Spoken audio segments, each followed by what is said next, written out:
on modules 4 and 5, or sorry, concepts 4 and 5. So you will have 2 packets in total to turn in the day before or day of the test, module 3 test. I'm gonna move this now. A few reminders, right? Module 3 test is on Friday the 21st.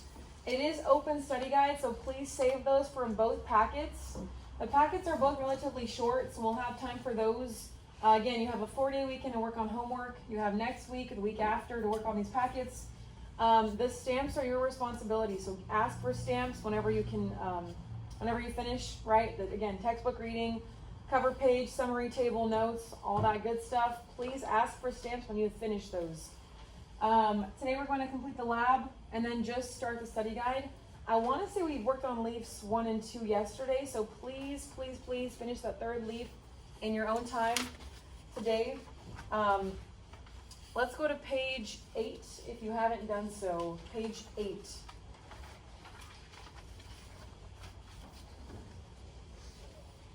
Let's see. Who did the 3rd leaf yesterday? Anyone start that yesterday? Okay. Did we finish that? Do we know? Finished yet? Perfect. I did change the leaf a little bit, so I went to campus today and I got a plum tree leaf for the 3rd leaf if you want to start that today. So we had the Chinese pistache was our 1st leaf.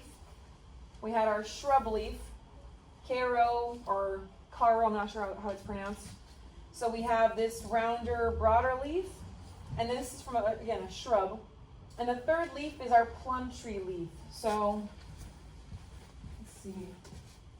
I actually picked a bundle of leaves with a shriveled up, right, little fruit there. So that's from our campus.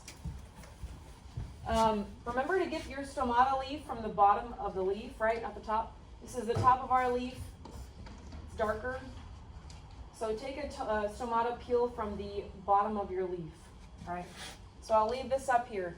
You are finishing the lab today, guys. If you haven't done so, you have drawings, number your stomata, and then 5 conclusion questions to answer. I'm going to leave this up here. Your stomata might look different for the plum leaf. There's not as many stomata, we found out over the past few periods. So you might see something like this, you might not. But look for these mouths, right? Look for these mouths, look for the guard cells.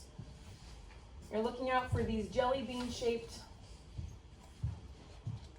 mouths. There we go. Perfect.